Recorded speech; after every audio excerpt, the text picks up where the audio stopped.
someone says to you, oh, you're being really masculine, Cayla, or you're in your masculine or whatever, there's some truth to that because you're living in that. Does that mean you're not feminine, or you don't look feminine, or you don't appear feminine, or you can't be feminine? Definitely not.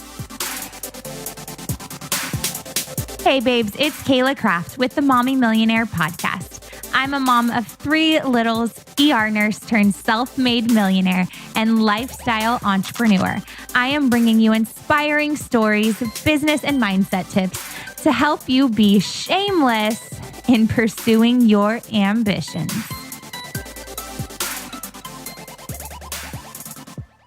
Hey there, I am so excited about today's interview with my friend Stefanos Safandos. And if you guys listened to his fiance's interview I just did last week, Christine Hassler, he is a masculinity coach. He works one-on-one with women and men, and he even works with some couples. Him and Christine will even do like a quadruplet thing going on where he works one-on-one with you to help you really tap into your feminine and your masculine energy. He is amazing. We talked about so many different topics.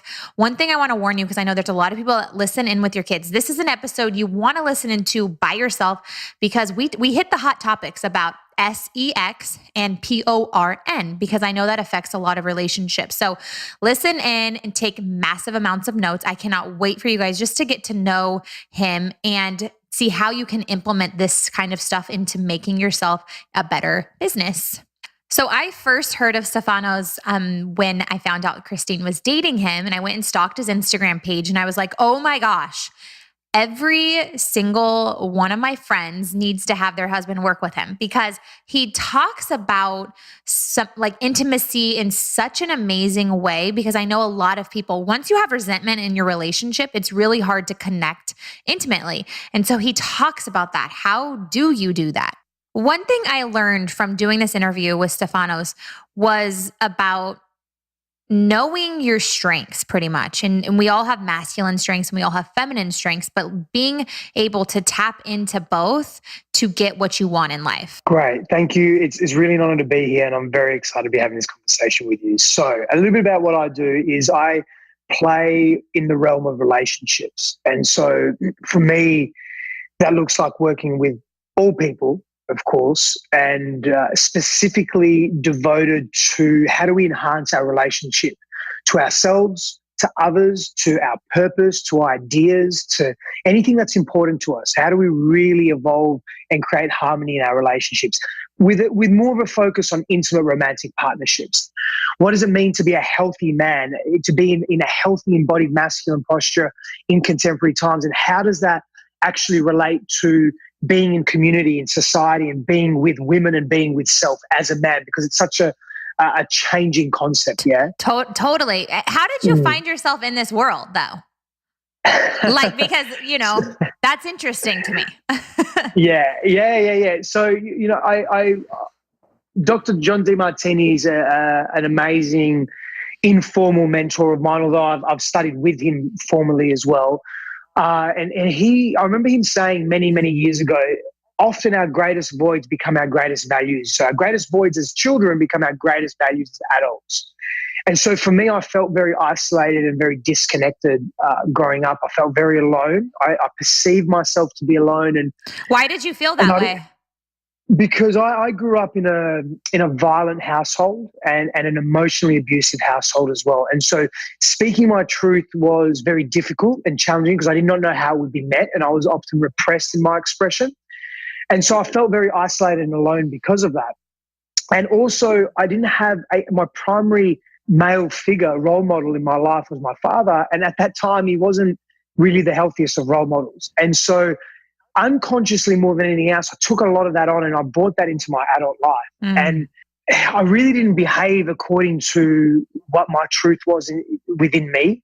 And I What do you mean by that? Yeah. So what I mean by that was that I didn't respect my own self. I didn't know how to communicate clearly what my needs were and what I wanted. I didn't know how to celebrate myself. I didn't know how to be able to communicate to someone and say, hey, I'm feeling, without actually being aggressive, hyper aggressive. And so I spent many years in that place. I spent many, many years. So were you a fighter? Yeah. Okay. For a lot. I'm like, what is he trying to say here? Okay, he got in a lot of fights. Okay. Yeah, to say the least, as a younger person. And so a number of years ago, was you go back to the original question around how I got into this Right. study of masculinity. A number of years ago, I was in a relationship where I was really extremely unfaithful in that. And when that unraveled itself, the long story, the short story of the long story of that is that I had two parts. I could continue the same behavior and just continue to experience a life of start, stop, burn, build. And that was in every area of my life, in my businesses, in my relationships, in how I spoke to myself. So my internal speak was very aberrant, and sometimes it was nice, and most of the time it wasn't. Well, because you probably And weren't happy with yourself if you're I wasn't happy with right. myself at all. I pretended to be. So I pretended to be happy, and I pretended to have it all together, and I pretended to be successful in the endeavors that I was engaging in, but I wasn't really satisfied. I felt empty inside. And so I would fill that void with women. I would often fill that void with alcohol in my earlier years. I would fill that void with excessive physical activity. I would fill that void with work Mm-hmm. and entrepreneurship and businesses. Yep. Every time I thought that was successful, I would be, some months I'd make so much money, and the next month it'd be scarcity. And I was experiencing this volatility, which was really replicating my childhood in my relationships as well. In terms of, I was feeling really connected to the women I was with, and then completely disconnected. I felt that I was very free in the relationship, and then I felt completely restricted. And for me, I then went and took that, and I was unfaithful to prove to myself that I had freedom. That was my definition of freedom. So how did you, okay, so, it sounds like you were in that cycle, but most people will stay in that cycle for the rest of their life. So what was the defining moment that you said, no, Yeah. I'm not going to do this Yeah. anymore? And that was a number of years ago. And so I had the choice of stay where I am and remain on this path of ignorance and real disappointment and deep sadness. I wasn't addressing my fears and my pains from childhood and the trauma that I experienced, or make a big change. And so after witnessing the pain that my actions had caused my partner at the time, I couldn't really, I was in disbelief. I went through a lot of different cycles of guilt and shame. So internalizing what I had done and who I had been, and blame and shame and deep guilt around that. And observing that for me allowed me to make a decision of I really need a change for me, and I really need a change for all the people in my life that I care about, because this just isn't serving me anymore. It really isn't. And that was a wake-up call. And so the decision I made was, I'm going deep into this. I'm not going superficial, because I'd been studying. I've been very intellectual from a very young age, and spiritual at that matter, but I kept pulling myself away from it. And when I say spiritual, I mean connectedness, the definition of being connected to self, to my inner wisdom, my intuition, to others. But I kept pushing it away. And so I said to myself, I'm going down this path no matter what. If I die, if I end up in a mental asylum, or I'm going to come through this with great wisdom, completely, deeply transformed, and then be able to give that to others and share my experiences with others alongside all the other skills that I've developed as a human being, as a man in this world. And I chose the latter, and that's the journey that I'm still on today, and that I'm very deeply willing to be on and deeply committed to as well. So what did you find out when you started to do all of this like inner child work? What did you like? Because it sounds like you're very self-aware of why you did the things that you do. And I think a lot of people listening in right now, there's actually a lot of men that listen into this podcast. And I think a lot of them haven't done that work yet. And they might be in the same cycle as you. Maybe it's not as extreme, but maybe they are finding themselves like, okay, they have a little bit of success, then they sabotage it. So what could they do for those people listening in right now? How can they tap in and start working on that inner child work? Yeah. The first thing that I came to realize was that I wasn't broken. And I thought I was. That's good. Yeah. Mm-hmm. Yeah. I thought I was broken. And so when I started to get over myself from that and started breaking through the substructures of the ego in terms of I'm broken, I need help, I'm a victim, and all the associated feelings that come with that, I was able to break free of that cycle of disempowerment And I became empowered to look at my stuff and say, okay, I'm actually not broken. I'm just an individual. I'm a person that's had certain experiences and I've interpreted them a particular way. Can I reinterpret them? Can I look at them differently? Can I learn about what I experienced as a child? Do I have to internalize the shame that was projected upon me? Do I have to understand or even accept the entanglement, the emotional enmeshment that occurred with my mother? And these are more technical psychological terms, but what it gave me when I broke that cycle of feeling broken and being a victim, I took my power back. Mm-hmm. And I was able to say, okay, I can look at all aspects of myself here. I can look at who I want to be in the world also and start to create that and align my actions with my vision of who I am inside. And so when it came to the inner child work, as part of the healing process, again, not healing from being broken, but healing from not being whole or perceiving myself to be whole, there's a difference. And the difference is that it's this story, this mental construct that we tell ourselves. Men are really good at doing this. Men are really good at being prisoners of their own mind. We all are, but men particularly are really, really good. It's because we're highly cognitive. It doesn't mean that we're smarter than women. It means that we're in our head too much and we're disembodied. Right. And we don't go into our feelings enough because we're not taught, really the majority of us are not taught how to. I'm generally speaking here, but we're not taught how to emote healthily. Yes. But surrounding myself with people that could help me through this process and through this journey. And that's something that men particularly really need to let go of, this notion that, I'm going to do it on my own. Firstly, and I'm just going to go on a very slight segue here, what makes a very sound, healthy definition of masculinity is our ability as men to rely on our brothers, to rely on other men, to rely on groups of people and to show up in that group in full self. Yeah. In other words, authentically, no bullshit, to be fully present to that. We're pro-social beings. We've survived through the ages because we've banded together in groups. Yes. And so this lone wolf, lone ranger mentality isolated us and left us alone. And so when you're saying, there's a lot of women that feel like this as well, yes, there are, because we're almost forced to abide by this extreme expression of being in the world and doing in the world, which is hyper masculine. Now, let me be really clear. This isn't to say that masculine energy or expression is unhealthy. No, it's not. It's necessary. In fact, feminine expression is not even known without masculine and vice versa. It's that we're too extreme on the spectrum right now. And so we have to find that balance in how we are in the world in order to feel greater levels of harmony and peace within ourselves. Okay, I love that. And while you were talking, I was like, oh my gosh, I had a question come up, because when you're talking about masculine and feminine, and you were saying that the masculine energy is what drives us to be ambitious in business, right? And is that right? Yeah, yep. And I've been told that I have masculine energy. Okay. A lot of people listening in right now, that's probably what they like about me. But I would say, how do you do that? So how do we balance that? Because I know, I have a very hard time getting into my feminine energy because I'm so, in order to be super successful, I was talking to your fiance, Christine, about this, because I'm obsessed with whatever I'm doing. I'm obsessed. And so it's hard for me to turn that off to go into being a normal person. Does that make sense?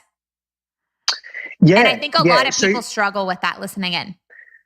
Yeah. So it helps to understand what feminine and masculine energies are. And so Michaela Boehm, who worked with David Data for many, many years, looks at masculine and feminine and reframes the language a little bit. So the masculine energy can be do or go energy, and the feminine energy can be or flow energy. We have masculine and feminine energies, and what I'll do is I'll start with understanding what the expressions are with the masculine and understanding what the expressions are with the feminine. And then I'll provide a bit of a framework and a process where the listener can go through and ask themselves, okay, where am I too masculine in my expression? Am I too feminine in my expression? But let me begin with the actual character traits or the expressions or the embodiments of masculine and feminine. Some of the expressions for the masculine, I'll start with the masculine first. We're talking about having a warrior energy. We're talking about carrying presence, carrying honor, clarity in mind and in direction, being very powerful, being reverent. There's an admiring energy, confidence, introspection, stillness, holding, focus, attentiveness, functionality is the realm of the masculine. Dominance, fierceness, analysis, competitiveness, rationale and rationality. That determined energy is in the realm of the masculine. Singular understanding of reality is in the realm of the masculine as well.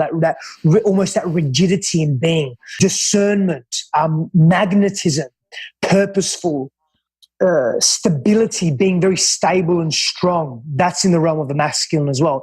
And there's many, many more. Let me go into the feminine. Connection, vibrancy, surrendering, which is also trusting. So the masculine is trustworthy, the feminine is trusting. Passivity. There's an inwardness that comes with the feminine as well. A little bit different to introspection.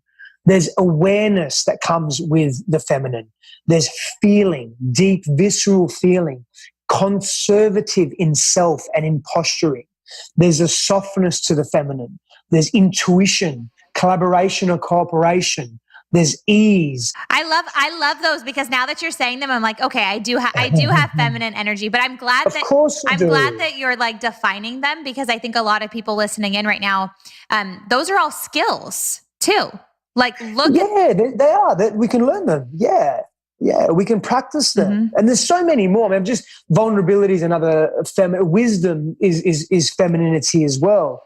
Passion is femininity, whereas inspiration is more masculine. Ooh. So of course you have all these, definitely. That's interesting. I mean, everyone does. It's how we access them. And so where we're most comfortable in the world is where we will access these more. And so, for example, if you're really, well, a lot of entrepreneurs, a lot of your audience are entrepreneurs, yes. Right?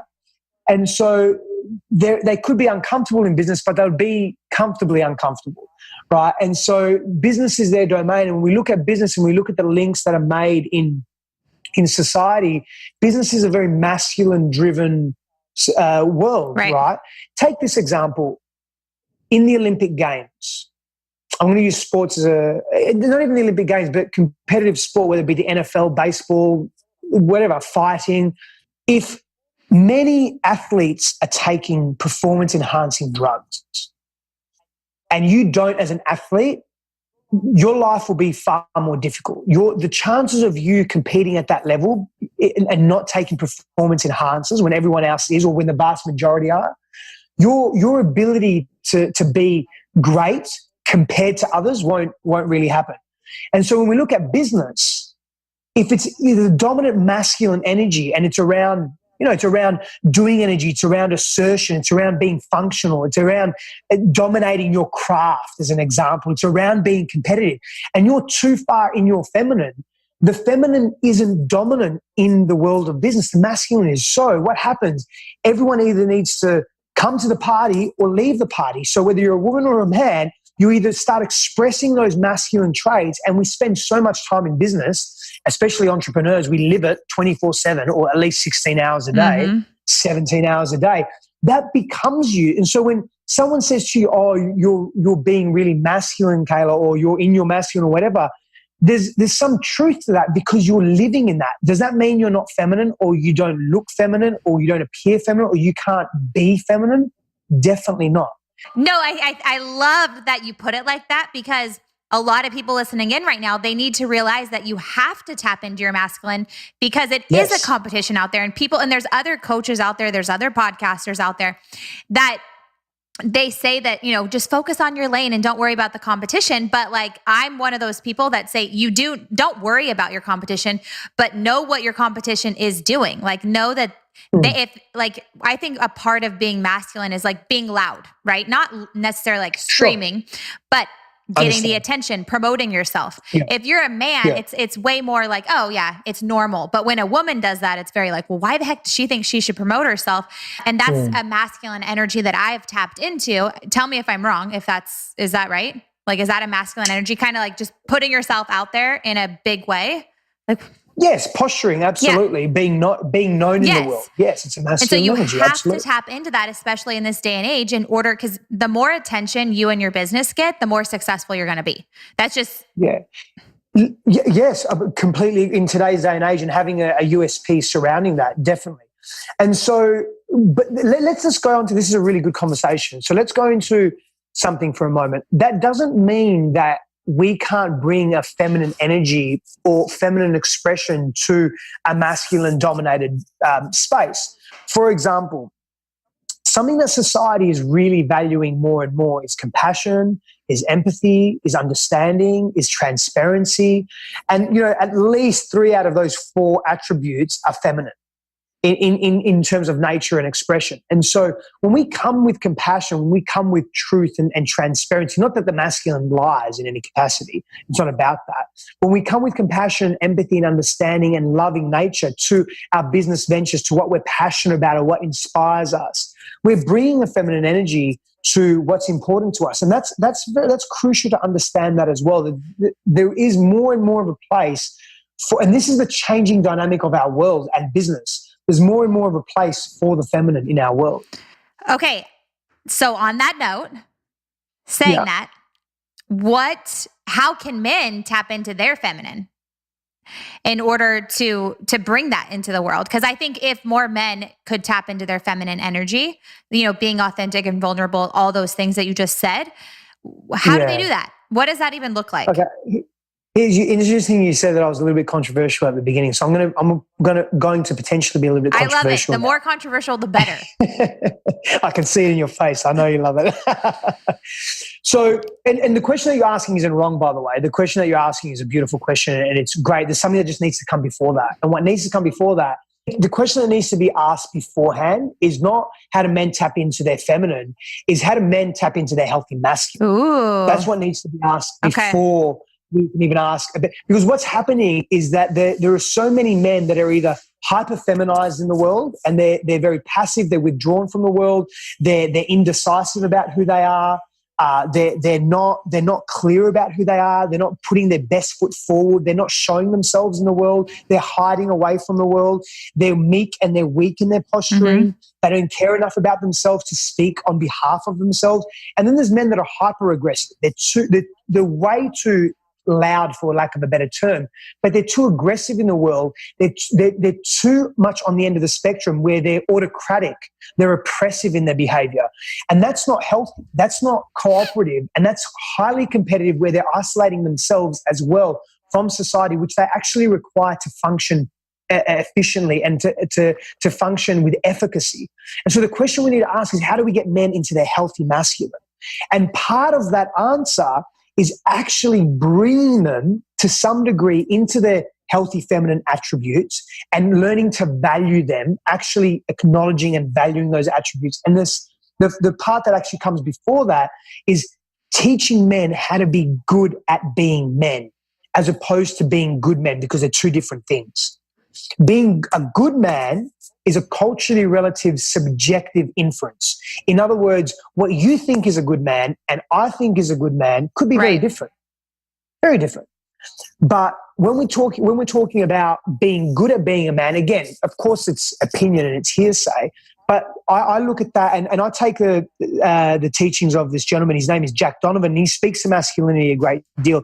And so he has 4 tactical virtues that outline being good at being a man. And what I've done is I've looked at that and I've studied that extensively, and I've added another tactical virtue to that. So I have 5 tactical virtues that help men be good at being men as a starting point. Then they can focus on being a good man in the world as well, and tapping into various aspects of self, the spectrum of emotional expression and social cohesion as well. And so those 5 tactical virtues are strength, courage, mastery, honor, and connectivity, or connection, or connectedness rather.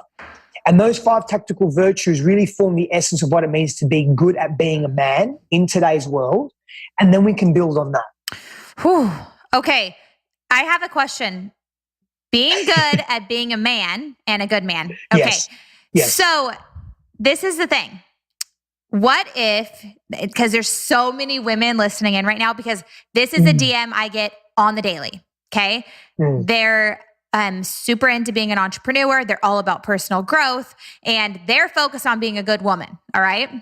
But they happen to be married to somebody that is not focused on any of this and is not interested in any of this. What would you say would be, and these women, they don't want to get a divorce. And I talked to Christine about this too, because this is huge. And I don't believe I'm an expert at this at all because I'm not.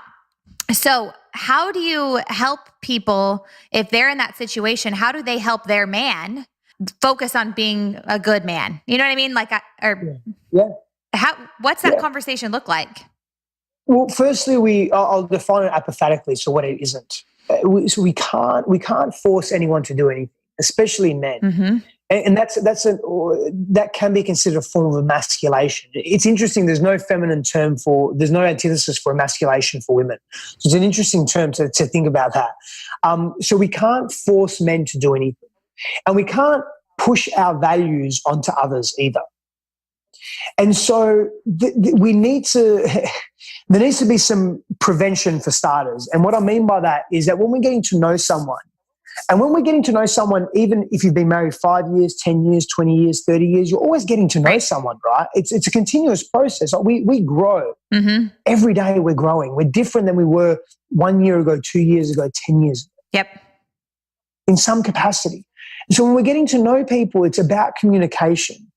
And so in this specific instance, a woman may say to her husband or to her partner, she may say, hey, I've found this amazing course or this amazing experience. It would mean the world to me if we could go together. And so if we could do this together, that would be amazing. I think that would get a lot out of it. It would really make me happy. It's something that I'd love to do with you. And obviously to be sincere about that. And he responds with, no, is that one of those crazy, like, jump up and down things? I don't want to go. Yeah. And so more than likely he probably will. And so it comes down to a conversation around, okay, we don't have to go to that. That's okay. But it's not really that type of thing. And that could be a part of it. I really don't know. But what I am excited about is actually learning with you and growing with you. That's good. And so the priority the priority is focus. The focus is on the growth together, not on the course, not on the learning modality, the online course, the 4-day getaway, whatever it is. It's got nothing to do with that. And he may just keep coming back and say, oh, but we're good, we're great. And the response is, it's not about us being great. It's about, can we be greater? And it's not about fixing anything because we're broken. It's about wanting to explore new things. And then explaining that novelty is a beautiful spark in the relationship that keeps it alive, as is familiarity as well, to another degree. It's just another end of the spectrum. And so expressing what the woman wants from her value, from her vantage point, and why it's important to her, that's really fundamental to this type of conversation. Okay. I love that. I hope all of you guys listening are taking notes, because I know for me, I tell you guys my experience, and I always give Chase ultimatums. So it's funny to listen to that's a masculine thing. I know. I say that. I admit to that. I'm like, don't do this at home, folks. That's what I tell people. Because ultimatums build resentment. Yes. Massively. Yeah. And they'll build resentment on various levels. And so what's also important to understand in this conversation is not to be attached to outcomes. Ooh, okay. And so let me go a little bit deeper into that, because a woman may say, well, I've been asking my man for 3 years to do this course, to do that course, to try this meditation, that yoga, this online learning, this business, this whatever it may be. I've had enough. Rightly so. Maybe you have. Maybe you're on different paths and your paths are diverging. Maybe your value sets are completely different to that of your husband's, and that's another conversation. I'm not insinuating divorce or split up or break up. What I'm insinuating is it's maybe another conversation. It's maybe saying, hey, I'm really not happy in this relationship. These are my values and I'm really clear on that. I've attempted many times to get on the same page and you're unwilling. And if two people, one's willing and one's unwilling, that makes it really difficult. Maybe the conversation is, hey, we need marriage counseling, or we need a spiritual guidance as a couple. Forget about the extracurricular activities. My point is that you have to honor your truth. And if you're not honoring your truth, you're doing a tremendous disservice to him and to you. So I think everybody listening in right now, you just got permission to honor your truth. And definitely. I love that. I love that. Okay. So a lot of people listening in right now, they're either entrepreneurs which every entrepreneur is into sales, okay? Or they are salespeople that work for corporations. We have a lot of those, okay? And like insurance, that type of stuff. And there obviously a lot of them are women. And I think those industries, I think sales is a very male-dominated industry. And when people think about sales, they think very like it's masculine, and like I've looked at scripts and I've listened to lots of videos, read lots of books. I feel like it's a lot of masculine energy, especially like what you're saying, how it comes out, the posturing, all this stuff. So how can they be more effective and then a lot of people, they shy away from it and they end up not being good at it because they're like, it doesn't feel right for them to be that masculine. How can they become more effective, tapping into their feminine energy and being Does that make sense? It does. Yep. Connectedness is the short answer to that. And so and I'll expand on it. So, and this is where these feminine expressive traits are coming in now. And I really feel, and I mean, I'd love to know if you agree with this as well, being in business in the way that you are. Do you see that more and more in the world because we're becoming more competitive? One of the defining factors for identifying who we do business with is the quality of the relationships that we're building, right? How are we connecting to people? Can we trust people? Is there a heart-to-heart connection there? Do I actually like the person that I'm with, their qualities, their traits, how they show up, how they do business? Not the fact. And again, money talks. I get that absolutely. Good business systems, business connections, frameworks, all of that works, and that's necessary. It's a necessary part of business. And what we're finding is technical aptitude is becoming more and more dime a dozen. And what's becoming more challenging is that heart-to-heart connection. And so, as a woman in sales, or as a woman in business, is really leveraging your ability, your intuition. In other words, your capacity, your brain works differently as a woman when it comes to intuition, when it comes to reading people, understanding people, feeling people.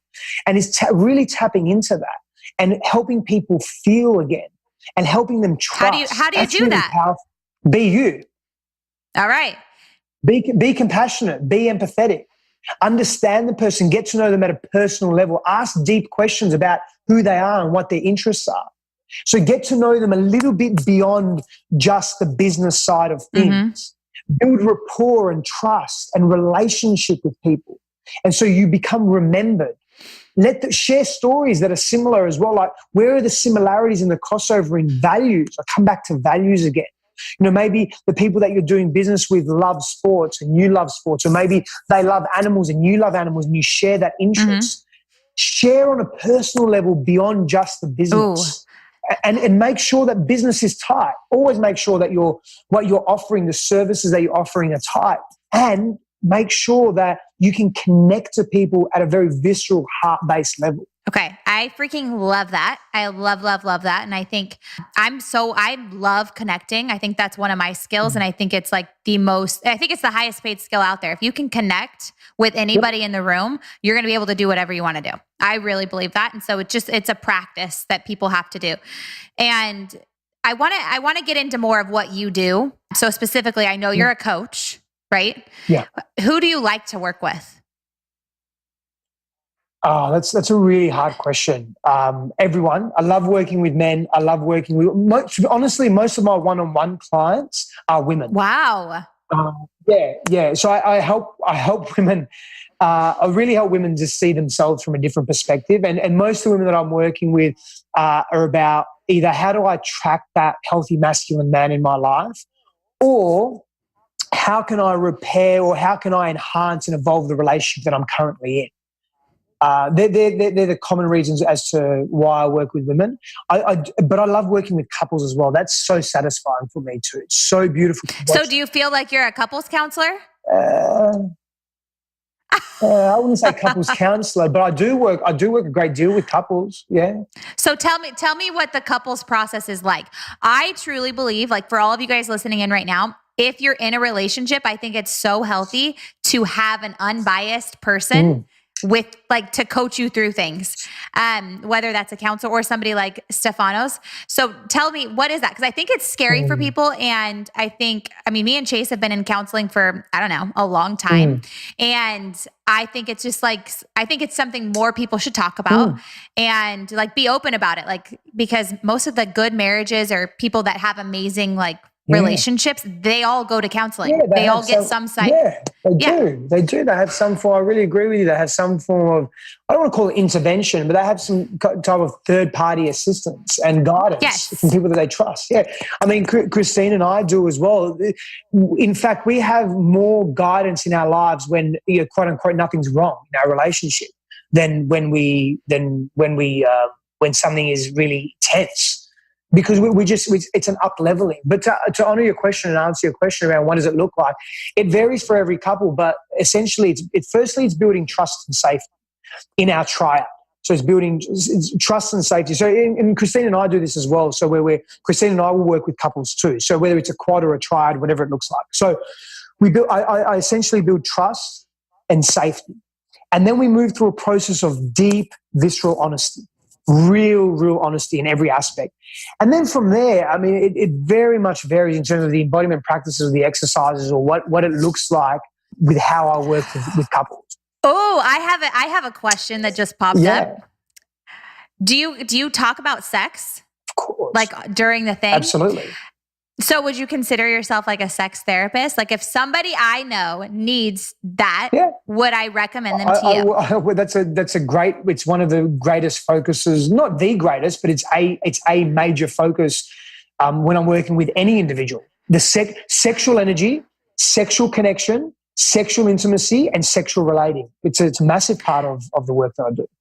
Okay, we need to talk about this before you go. So let's tap into this, because I don't know why this is just coming up for me now, because this is what your like Instagram captions are about mainly. Yeah. No, I'm joking. Well, they're about sensuality and relationship and eroticism and sexuality. Absolutely.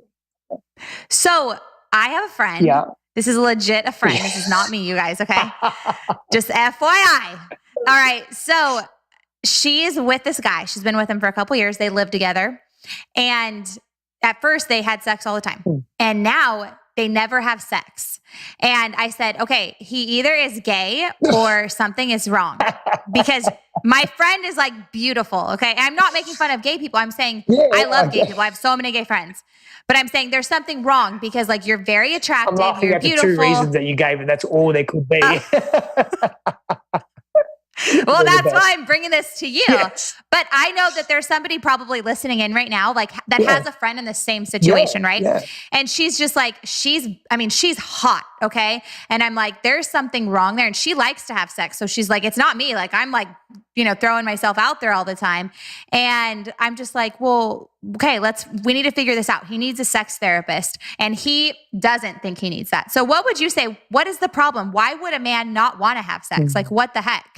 So that's really, it's a very challenging question to answer, because I don't know the intricacies of their details. But let me go into a little bit of it. So some of you may be familiar with Esther Perel, and she's an amazing human being in terms of how she views relationships and sexuality, in my opinion. And so she speaks of the vulnerabilities of man and the vulnerabilities of man's sexuality. And so, I mean, he could have trauma that he hasn't dealt with from the past. And after the hormonal rush of them being together, aka the honeymoon period has died down, he's coming more face to face with that. And she's bringing that, not that she's responsible or that it's her fault, but that she's bringing that out in him simply because she's a beautiful mirror for him. And then, so that's affecting his ability to sexually perform. So he may be having anxiety around sexual performance. He may be having anxiety around he's not feeling good enough. So he has issues of worthiness that are troubling him. He may be so stressed with his work. So again, I don't know, or his focuses, his extracurricular activities, and he doesn't know how to micromanage that within himself. And therefore, he hasn't got the energy to be intimate with his partner. It's not that he doesn't see her as attractive. Yeah, and yes, he's realized that he is homosexual. Or maybe he's realized that he doesn't find her attractive anymore. It could be a number of different things. He could be having financial stress, which is adding to his ability to focus on his relationship. Maybe he's being taught as a young man from what he witnessed in his own family dynamic that after a couple of years, it's just natural to lose connection with someone, and that's not the truth or the case, but some people believe that, and then so they make that their reality. And I could keep going on and on about the reasons. Okay, so well, I think this is good because what I'm getting is because there's probably somebody listening in right now, because I know when Chase and I first got married, he was young. He was 19 and I was 21. Wow. We didn't have sex like at all. And I thought something is wrong with me because like, this is not normal. And I know I look good. Okay. But now we've been married for almost 11 years now. And so things have changed. But my thing is that it's never about you. Yes. And so those of you guys listening in right now, you can't take it personal. It's whatever's going on with your partner. I love that you said that you're a mirror for them, because that you are in every relationship. It's usually if something bothers you, you're a mirror. Yeah. But so I love that you brought that up, because a lot of people, their self-esteem is being like hurt by the fact that their partner won't have sex with them. Yeah, he could be threatened by maybe some of her friends. He could be threatened by some of the relationships she has, and that's left an ill feeling in him, and he hasn't dealt with it, and he's not communicating that. It could be a lack of communication somewhere on both parties. There's so many reasons. Ideally, though, we have to be willing to look at ourselves, and she really needs to discuss this with him openly. Come from a place of compassion, not a place of blame and attacking and projection, because he'll just shut down even further if he has got deep issues around that sensitivities, and he'll go into even further denial, because men are good at doing that. All of us are. It's an ego defense mechanism. So approach it with love and compassion. Okay, I love that. And last question about sex. Yeah. Okay, do you think that, because I know that there's a chapter in Napoleon Hill, Think and Grow Rich. Have you read that about sex? Yep. So sexual talk alchemy. To me about that. Yep. Sexual alchemy, sexual energy. Yeah, it's a beautiful thing. It's sexual alchemy. Sexual energy, it's not just about sex. It's a life force energy. It's how you present to the world. It's how you show up to the world. It's how you think. It's how you feel. It's how you treat others. It's your zest, your passion, your inspiration in the world. Sexual life force energy is powerful. And when you harness that, when you harness that power, it's an amazing creative energy. When you do that in unison with someone else, it's epic. Epic. Okay. Intention, clarity, discussion, open discussion with the partner. Yeah. Okay, I love it. So this is a random question, but how many times, should people, if you're in a relationship, how often should you be having sex every week? Oh, that's a really difficult. That's completely a personal thing. This is how I would answer it.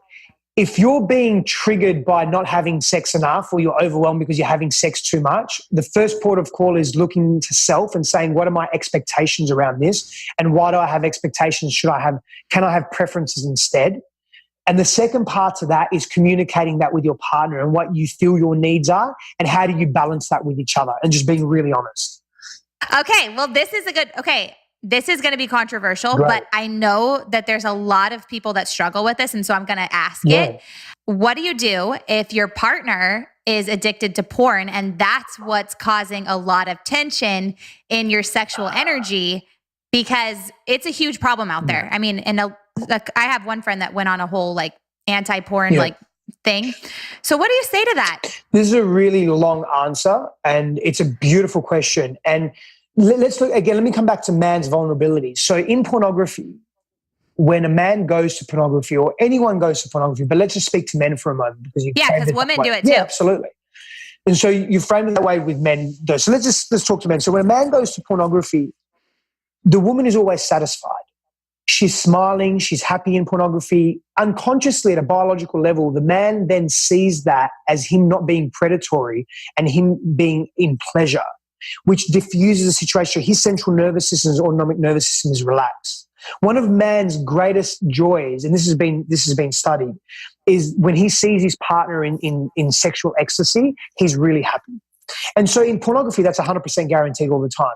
There's no judgment or shame about his body, about his genitalia, about his performance, erectile dysfunction, or anything like that. The judgment, that shaming doesn't exist in pornography. There's no rejection or humiliation. And so wow, this is really, really powerful. And so men then become addicted to the pattern and to the habit of pornography, but they're more addicted to what the sense of safety that it gives them. And we need to look at it that way. And Esther Perel speaks a lot to this as well.